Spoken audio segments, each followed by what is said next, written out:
سفر کے اندر حضور علیہ السلام سے آگے بڑھ جاتے ہیں، کبھی پیچھے چلے جاتے ہیں، کبھی دائیں ہو جاتے ہیں، کبھی بائیں ہو جاتے ہیں۔ جتنی بھی سیرت کی کتابیں ہیں آپ نے پڑھی ہیں، جناب سیدنا صدیق اکبر رضی اللہ عنہ کا سفر ہجرت میں یہ انداز تھا۔ رسول اللہ صلی اللہ علیہ وسلم نے آپ سے سوال کیا، حالانکہ محبوب سے چھپا ہوا کچھ نہ تھا۔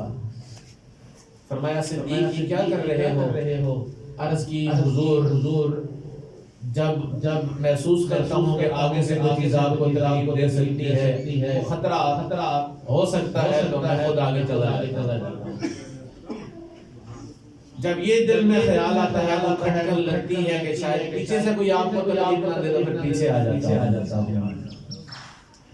اسی طرح حال دائیں اور بائیں کا بھی ہے، کیونکہ صدیق اکبر رضی اللہ عنہ کو دل میں یہ بات پکی اتری تھی کہ صدیق تیری جان، تیرا مال، تیرا سب کچھ اس نبی پر قربان ہو جائے تو اس میں تیری عزت اور عظمت ہے۔ یہ وہ راستہ، حالانکہ صدیق اکبر کو تو آگے سے ظاہر ہے جب خطرے کے سامنے جا رہے ہیں تو ان کی جان کو بھی تو خطرہ ہے نا، لیکن وہ خطرہ بھول لینا چاہتے ہیں کہ مجھے بے شک جو بھی ہو جائے میرے نبی کو کچھ نہ ہو۔ یہ پرائورٹی، یہ ترجیح، یہ تعلق میں اپنے سے بڑھ کر حضور کو چاہنا، اپنی جان پر ترجیح دینا، یہ ہے ایمان۔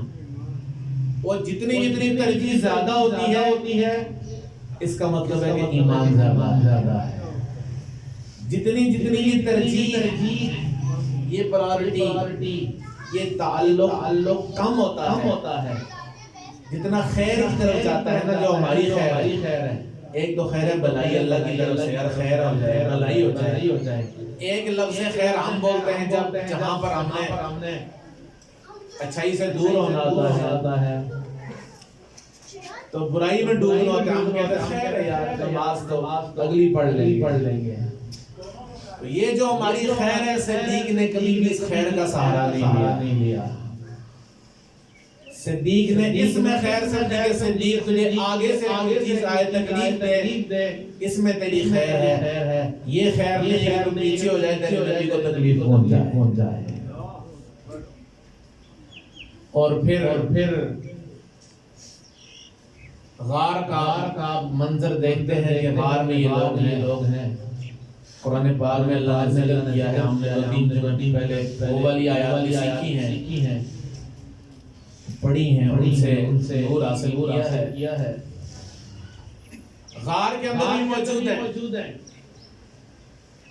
اوپر سے کفار آ جاتے ہیں۔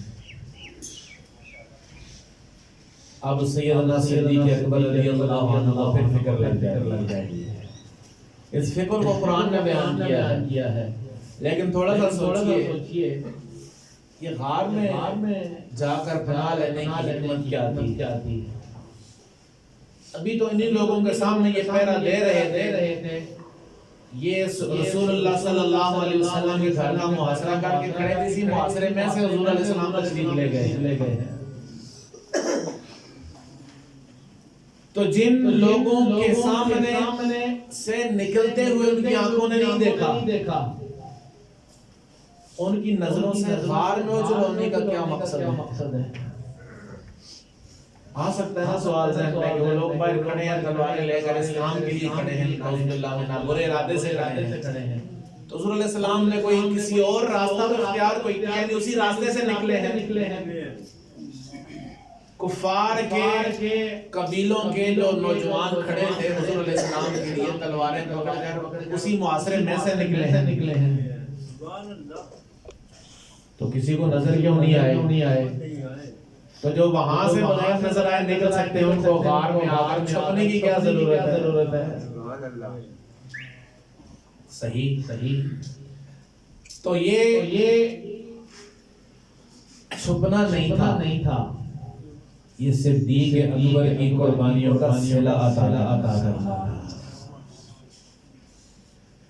یہ جناب سیدنا صدیق اکبر رضی اللہ تعالی عنہ پر یہ نگاہ سارے صحابہ پر پڑتی تھی، بلکہ کفار پر بھی پڑتی تھی، لیکن ان کے دل کے برتن دوسری طرف تھے۔ وہ سونے کی عظمتوں کو ماننے والے نہیں تھے، وہ سونے سے پیار کرنے والے نہیں تھے، ان کو اپنی سرداری پر ناز تھا، ان کو محبوب کونین صلی اللہ علیہ وسلم کی ذات کے بارے میں یقین و ایمان، تعلق اور عشق اور محبت کوئی چیز ہی نہیں تھی۔ اس لیے وہ دیکھنے کے باوجود، وہ نظر مصطفیٰ صلی اللہ علیہ وسلم کے سامنے آنے کے باوجود محروم رہ گئے۔ یہ خاص نگاہیں جن کو ملی، ان میں سے کوئی عمر بن گئے، ان میں سے کوئی سیدنا عثمان رضی اللہ عنہ بن گئے، ان میں سے کوئی سیدنا علی مرتضیٰ شیر خدا بن گئے، ان میں کوئی حبشہ سے آنے والے بلال رضی اللہ عنہ بن گئے، ان میں سے ایک خاص نگاہ والے تھے جن پر نگاہ، جن کی حضور پر ہر وقت یہ تمنا تھی کاش سونا مجھے ہر وقت نظر آتا رہے، یہ تمنا تھی کاش ہر وقت نظریں صدیق دی ہو، چہرہ مصطفیٰ صلی اللہ علیہ وسلم ہو۔ اس لگن میں، اس تعلق میں صدیق نے اپنی نظروں کو حضور کے چہرے پر رکھا۔ یہ نہیں دیکھا کہ اس وقت نظر رکھنے میں، اس وقت ساتھ جانے میں صدیق کی جان کو خطرہ ہو سکتا ہے، اس وقت ساتھ رہنے سے کوئی کسی دوسرے قبیلے کی، دوسرے فرد کی دشمنی بھول لی جا سکتی ہے، کئی نقصانات ہو سکتے ہیں، لیکن صدیق کے دل کی لگن ایسی تھی، ہر قیمت پر ہر نقصان کو برداشت کرنے کو تیار تھے کہ سونا ہر وقت صدیق سے راضی رہے، اس رضا کے لیے۔ اور پھر اللہ نے رحمت ایسی کی صدیق، لوگ تو سارے مل کے